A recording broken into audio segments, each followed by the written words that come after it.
Can be cervical cancer be prevented.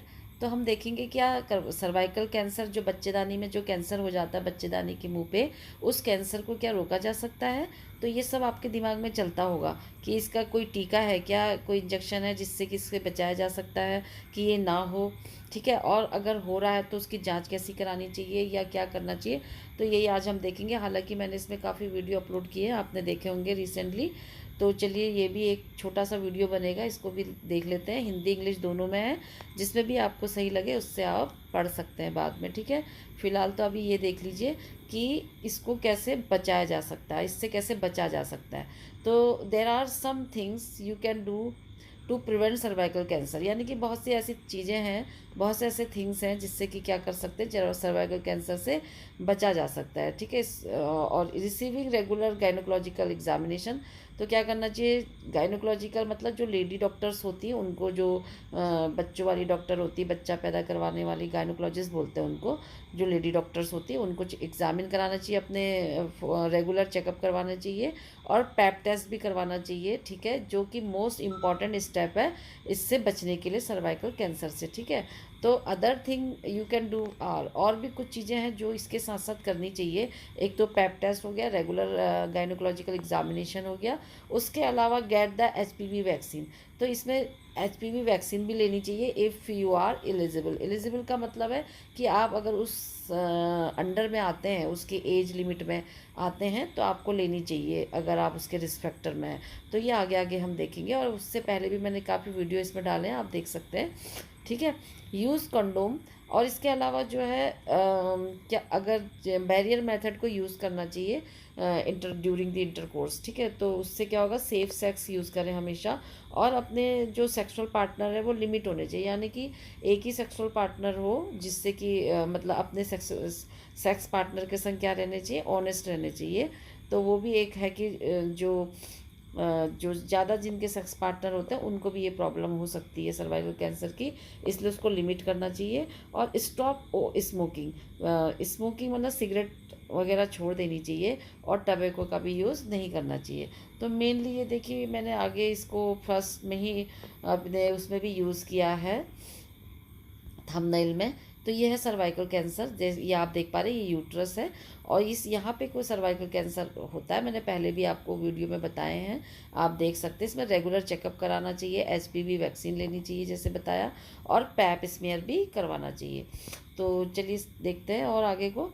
तो इसकी screening जो सर्वाइकल कैंसर की होगी वो कैसे करवाएंगे कि भाई सर्वाइकल कैंसर है या नहीं है, इसकी जांच कैसे करेंगे।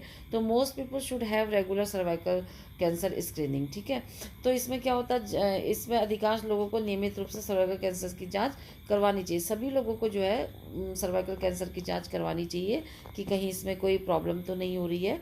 तो इसकी स्क्रीनिंग में क्या होगा, पैप टेस्ट करवाना चाहिए, और उसमें एचपीवी का टेस्ट भी करवाना चाहिए। और कभी कभी क्या होता है कि डॉक्टर दोनों ही टेस्ट करवाने के लिए बोलेंगी, तो कॉम्बिनेशन ऑफ बोथ टेस्ट भी करवा सकते हैं इसका पता लगाने के लिए। ठीक है, बिल्कुल एग्जैक्टली जो आपको डायग्नोस होके पता चलेगा कि सर्वाइकल कैंसर तो नहीं है, यानी कि बच्चेदानी के मुंह में कोई कैंसर तो शुरू नहीं हो रहा है। ठीक है, these are the cervical screening cancer guideline. इस सर्वाइकल कैंसर, जो सर्वाइकल कैंसर यानी कि बच्चेदानी के मुंह के जो कैंसर हो जाता है, उसकी जो स्क्रीनिंग होती है उसके कुछ गाइडलाइन होते हैं, जैसे कि cervical cancer screening should begin at age 21 year. ठीक है, जो सर्वाइकल कैंसर की स्क्रीनिंग होती है वो 21 ईयर से स्टार्ट होनी चाहिए, रिगार्डलेस सेक्सुअल हिस्ट्री। चाहे उसकी सेक्सुअल हिस्ट्री जो भी रही हो, अगर वो 21 ईयर्स की है बच्ची, तो वहाँ से फीमेल, तो वहाँ से उसका स्क्रीनिंग शुरू हो जानी चाहिए सर्वाइकल। ठीक है, and some health care provider are willing to delay this until age 25। और जो कुछ डॉक्टर्स होते हैं वो इसको डिले भी कर सकते हैं कि आफ्टर 25 ईयर्स भी आप अपनी स्क्रीनिंग करा सकते हैं। ठीक है, फिर है for those 21 to 29 year of age, screening is recommended every 3 year with only a pap test. ठीक है, अब जब इसमें बोला गया है कि जो 21 साल से 29 ईयर की जो महिलाएं होती हैं, वो जो होती हैं उनको स्क्रीनिंग रिकमेंड की गई है, उनके लिए अब मतलब बताया गया है कि उन्हें स्क्रीनिंग करानी है कब? एवरी 3 ईयर, हर तीसरे साल में करानी है। किसके साथ? साथ में पेप टेस्ट भी करवाना है, लेकिन एचपीवी टेस्ट करवाना ज़रूरी नहीं है। क्या है? हर तीसरे साल में उसको अपनी स्क्रीनिंग करानी है पेप टेस्ट के साथ। और ये है 21 से 29 ईयर की गर्ल्स, ठीक है। उसके अलावा है कि फॉर पीपल 30 ईयर ओल्ड, अब अगर वो 30 साल है या उससे बड़े के लेडीज़ हैं, तो उनको क्या कराना चाहिए? को test with pap and HPV, यानी कि उनको पैप टेस्ट भी करवाना चाहिए, एचपीवी टेस्ट भी होना चाहिए। उसके संग इसके साथ भी कुछ और भी जो एग्जामिन होते हैं वो भी करवाने चाहिए। Should be done every 5 year, हर 5-5 साल में उनको ये सब करवाना चाहिए। पैप टेस्ट अलोन एवरी 3, अगर वो केवल पैप टेस्ट करा रहे हैं तो हर तीसरे साल में उनको पैप टेस्ट कराना चाहिए। समझ में आ गया होगा आपके? 21 से 29 साल वाले को हर 3 ईयर में कराना चाहिए। अपनी उनके लिए बताया गया है कि उनको स्क्रीनिंग हर तीसरे साल में पैप टेस्ट के साथ कराना चाहिए। एचपीवी टेस्ट जरा करने की ज़रूरत नहीं है, जो कि 21 से 29 ईयर की है। और जो 30 से ऊपर की हैं उनको एचपीवी टेस्ट और पैप टेस्ट दोनों ही कराने चाहिए। उसके साथ कुछ और टेस्ट भी हो सकते हैं, और उनको एवरी 5 ईयर में कराने चाहिए। अब यहाँ इसका साल बढ़ गया क्योंकि वो दोनों टेस्ट करा रहे हैं, तो इसलिए एवरी 5 ईयर हो गया, ठीक है। और पैप टेस्ट अगर अकेले करा रहे हैं तो 3 साल जैसे ऊपर है, ठीक है।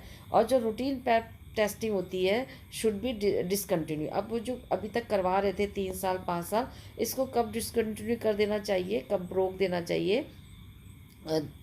तब रोकना चाहिए जब in those who have had a total hysterectomy, अगर जो लोगों ने, जो महिलाओं ने अपनी टोटल हिस्टेक्टमी करवा ली। हिस्टेक्टमी का मतलब होता है बच्चेदानी को उन्होंने बाहर निकलवा लिया है, तो उस कंडीशन में ये क्या कर सकते हैं? पेप टेस्ट को रोक सकते हैं, ठीक है।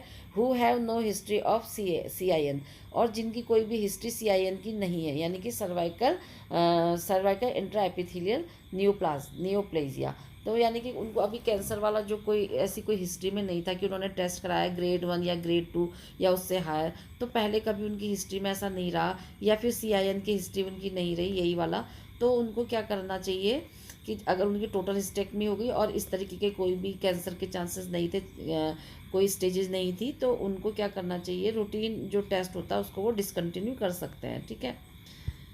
उसके अलावा है cervical cancer screen can be discontinued at age 65 in those who have who has दो consecutive normal को टेस्ट रिजल्ट।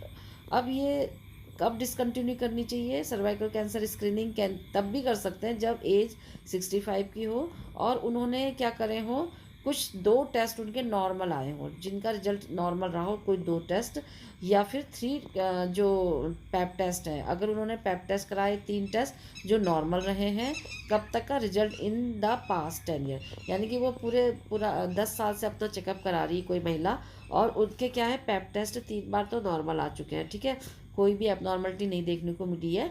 और उनके जो और उनकी एज अब 65 है, ठीक है, 65 की एज है, तो उनको क्या कर देना चाहिए? ये टेस्ट को बंद कर देना चाहिए।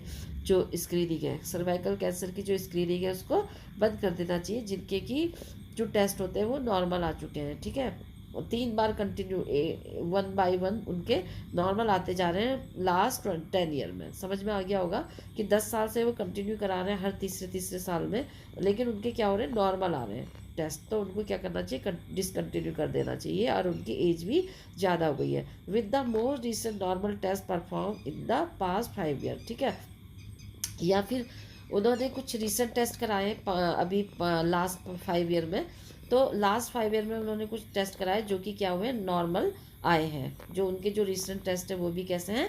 नॉर्मल है, तो उनको क्या करना चाहिए? डिसकंटिन्यू कर देना चाहिए सर्वाइकल स्क्रीनिंग। और उनकी एज भी कैसी है? अबव है, मतलब वो एज भी उनकी ज़्यादा है, एज उनकी 65 है, ठीक है।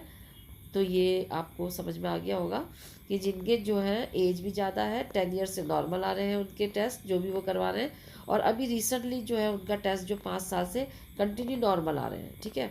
तो उनको क्या करना चाहिए? स्क्रीनिंग को रोक देना चाहिए। यहाँ पे आपने देख लिया होगा, जिन लोगों के 10 वर्षों में लगातार 2 सामान्य परीक्षण परिणाम या लगातार 3 सामान्य पैप परीक्षण आए हैं, तो उन्हें 65 वर्ष की आयु में गर्भाशय ग्रीवा कैंसर की जांच बंद कर सकते हैं वो, जिनमें सबसे हालिया सामान्य परीक्षण पिछले 5 वर्षों में किया गया है, ठीक है।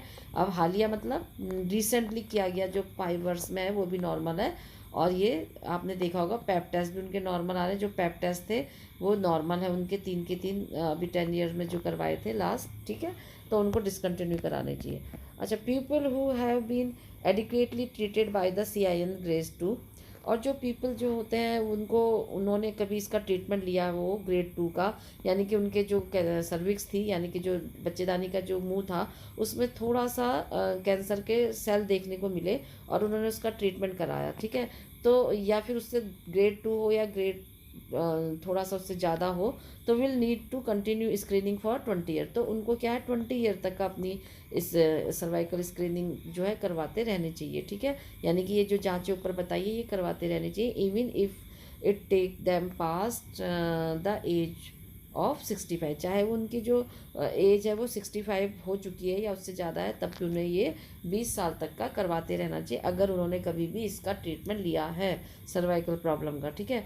People 65 to 70 year of age या उससे ज़्यादा, और जो महिलाएं जो होती है 65 या उससे 70 और 65 और 70 से ज़्यादा हैं, तो हु हैव हैड 3 और मोर नॉर्मल पेप्टाइड, और जिनके जो है 2 या 2 से 3 टेस्ट जो भी उन्होंने कराए थे वो नॉर्मल थे एक के बाद एक, तो उनको क्या है नो एबनॉर्मल पैप टेस्ट, और उनका कोई एबनॉर्मल पैप टेस्ट भी नहीं आया इन लास्ट 20 ईयर में, यानी कि 20 सालों से वो अपने टेस्ट करा रहे हैं जो कि कोई भी एबनॉर्मलिटी नहीं आई, तो should stop having cervical cancer screening. तो उनको भी क्या कर देना चाहिए, अपनी सर्वाइकल स्क्रीनिंग को रोक देना चाहिए, जो कि 70 ईयर के 65 टू 7, अभी हमने 65 देखा था, अभी हम 65 से 70 ईयर की बात कर रहे हैं। और those with a history of the cervical cancer, और जिनको कभी हिस्ट्री में रहा था सर्वाइकल कैंसर, उनकी हिस्ट्री में है, उनकी फैमिली हिस्ट्री में है, या फिर उन्होंने DES एक्सपोजर बिफोर बर्थ ली है। यानी कि DES का मतलब मैंने इससे पहले वाले वीडियो में बताया था रिस्क फैक्टर में, कि जो क्या होती है हार्मोनल ड्रग जो उन्होंने ली होती है, और ये ओरल कॉन्ट्रासेप्टिव पिल्स ली होती है, हार्मोनल ड्रग होती है ये, तो कुछ थेरेपीज़ होती हैं, अगर वो ली है तो भी उनको क्या करना चाहिए, और HIV इन्फेक्शन रहा हो उनको, या फिर उनका जो सिस्टम है इम्यून सिस्टम वो भी वीक हो, यानी कि कोई इम्यून सिस्टम से रिलेटेड डिजीज़ हो, तो उनको भी क्या करना चाहिए, कंटिन्यू करनी चाहिए screening long as they are in the good health. तो अपने गुड हेल्थ के लिए उनको अपनी स्क्रीनिंग कंटिन्यू करती रहनी चाहिए, ठीक है। और those who have had a total hysterectomy, अब जिन वुमेन की जो है टोटल हिस्टेक्टमी हो चुकी है, यानी कि जो यूट्रस है वो और सर्विक्स है दोनों ही निकल चुके हैं, सर्विक्स को रखा नहीं गया, दोनों ही निकल चुके हैं मतलब, ठीक है। बच्चेदानी और बच्चेदानी का जो सर्विक्स जिसे बोल रहे ना, जो बच्चेदानी का मुंह नीचे का जो पार्ट होता है वो भी निकाल दिया है, तो should also stop having cervical cancer screening. तो उनको भी क्या कर देना है, सर्वाइकल कैंसर की जो स्क्रीनिंग जो करवा रहे हैं पैप टेस्ट वगैरह, उनको बंद कर देना चाहिए, unless they have a history of cervical cancer और प्री कैंसर, ठीक है। चाहे उनकी हिस्ट्री जो है सर्वाइकल कैंसर और इसकी रही हो प्री कैंसर की, ठीक है। यहाँ आप देख लीजिए कि जिन लोगों में हिस्टेक्टमी, यानी कि जो पूर्ण हिस्टेक्टमी मतलब टोटल हिस्टेक्टमी, जिसमें कि गर्भाशय और गर्भाशय ग्रीवा को हटाया गया हो, तो उनमें भी गर्भाशय ग्रीवा कैंसर का करवाना बंद कर देना चाहिए, यानी कि जो स्क्रीनिंग टेस्ट है बंद कर देना चाहिए जब तक कि उन्हें गर्भाशय ग्रीवा और प्री कैंसर के इतिहास ना हो, यानी कि अगर उनमें कोई ऐसी हिस्ट्री ना हो कैंसर वाली, तो उनको ये टेस्ट बंद करा देने चाहिए, ठीक है। अगर वो हिस्टेक्टमी करा ली है पूरी की पूरी, यानी कि टोटल हिस्टेक्टमी का मतलब नाम से ही लग रहा कि इसके संग पूरा का पूरा सर्विक्स भी निकाल दिया, ठीक है। People who have had a hysterectomy without removal of cervix, अगर जो महिलाएं होती जिन्होंने हिस्टेक्टमी करवा तो ली है लेकिन अभी उनका पूरा सर्विक्स नहीं निकाला है, सर्विक्स अभी वहीं छोड़ दिया है, केवल उनके ऊपर का पार्ट यूट्रस जो होता है ना बच्चेदानी वो निकाल दी है, तो उनको क्या करना चाहिए, कंटिन्यू करना चाहिए फॉर गाइडलाइन अब जो भी गाइडलाइन दी है कि टोटल ये स्क्रीनिंग कराना है, पैप टेस्ट कराना है, ये सब उन्हें कंटिन्यू रखना चाहिए, ठीक है। जिनके पास अभी सर्विक्स है अभी पूरी निकाली नहीं है।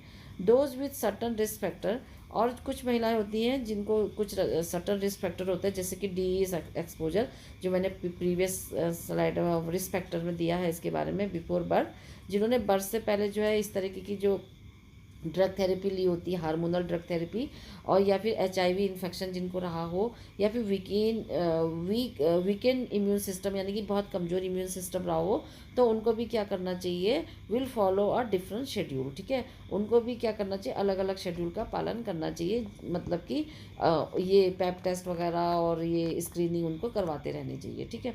The HPV vaccine is approved for children and adult age 19 to 45। ठीक है, अभी मैंने बोला ना कि हम देखेंगे कि ये जो कब से लगती है और कब तक लगती है, कौन सा वैक्सीन होता है। तो कौन सा होता है, HPV वैक्सीन होता है, जो कि क्या किया गया, अप्रूव किया गया, स्वीकृत किया गया है, मतलब कि जो सर्वाइकल कैंसर के विकास से बचाता है, यानी कि सर्वाइकल कैंसर नहीं होने देगा, उससे प्रोटेक्ट कर देगा as the development of the cervical cancer. यानी कि प्रोटेक्ट अगेंस्ट, मतलब प्रोटेक्ट करना, उससे बचाना, किससे, सर्वाइकल कैंसर से। तो उससे बचने के लिए जो वैक्सीन दी जाती है वो HPV वैक्सीन होती है। और कब दी जाती है, एज 19 to 45 के में ये दे सकते हैं। ठीक है, the vaccine work edge triggering your bodies immune system. तो ये वैक्सीन का क्या काम होता है, ये हमारा जो इम्यून सिस्टम होता है उसको वो ट्रिगर करती है, यानी कि उसको स्टिमुलेट करती है, किस चीज़ के लिए, to attack certain human papilloma virus, ताकि वो क्या कर सके, जो भी हमारे बॉडी में ह्यूमन पेपिलोमा वायरस बन रहे हैं, यानी कि HPV वायरस बन रहे हैं, उसके टाइप कुछ भी टाइप का हो, जो कि क्या देखा गया है, किससे लिंक हो, जिसका सर्वाइकल कैंसर से। वो बहुत से ऐसे सर्वाइकल कैंसर है जिसमें कि HPV के कुछ टाइप देखे गए हैं। तो जो भी हमारे बॉडी में जिस भी टाइप का HPV इन्फेक्शन होगा, पहुंचेगा, तो इम्यून सिस्टम उसको क्या करेगा, पहचान लेगा और उसको क्या करेगा, फिर अटैक करके उसको किल कर देगा, उसके जो बैक्टीरिया वगैरह है ना, उसके जो जड़ से उसको ख़त्म कर देगा, किल कर देगा, यानी कि डिस्ट्रॉय कर देगा इस वाले इन्फेक्शन को। तो ये होता है हमारे इम्यून सिस्टम को क्या करता है, एक्टिवेट करता है, स्टिमुलेट करता है। ठीक है, तो ये वैक्सीन का ये काम होता है। फिर it is the best to get the vaccine. अब इसका जो बेस्ट टाइम होता है वैक्सीन का, कब देना चाहिए, before the start of sexual activity, यानी कि जब से सेक्सुअल एक्टिविटी स्टार्ट होती है उससे पहले ये वैक्सीन मिल जाना चाहिए बच्चियों को। ठीक है, the vaccine is given in a series. अब ये जो वैक्सीन होता है ये सीरीज़ में मिलता है, यानी कि स्टेप बाय स्टेप मिलेगा कि कब इसको कौन सी शॉट देनी है और कितनी देनी है। ठीक है, तो the number of shot you need varies depend on the age. अब ये जो नंबर ऑफ शॉट होते हैं, कितनी देनी है, कब देनी है, तो ये डिपेंड करता है एज पे, जब उसको क्या मिला हो, पहला डोज मिला हो, कि you are at your first dose. जब आपको पहला डोज मिला उस समय आपकी एज क्या थी, और तब ये वेरी करेगा कि कितनी तक का आपको देने होंगे, कितने शॉट आपको अभी देने होंगे, आपकी एज पे ये डिपेंड करेगा। और ये पहला डोज आपको कब मिला उस पर भी ये डिपेंड करता है। ठीक है, तो ये डॉक्टर बताते हैं। And check with your health care provider. अब जो हेल्थ केयर प्रोवाइडर से मिलके आपको क्या करना पड़ेगा, to see your eligible for the vaccine. तो आपको देखना पड़ेगा अपने डॉक्टर से मिलके, इसके बारे में कंफर्म करना पड़ेगा कि आप इसके लिए एलिजिबल हैं इंजेक्शन लगवाने के लिए। तो thank you guys for watching this video. Please do like, share, comment and subscribe this channel. मैंने इसमें ज़रा फोकस करके इसलिए बताया क्योंकि वेरी इंपॉर्टेंट टॉपिक है और सबको इसके बारे में पता होना चाहिए, तो इसलिए मैंने थोड़ा सा भी आराम से आपको बताया है। और इससे पहले भी बहुत सारे वीडियो डाले हैं, वो जो अपलोड कर दिए उसे भी आप देख सकते हैं। तो जाते जाते सब्सक्राइब तो कर दीजिए और एक लाइक भी कर दीजिए।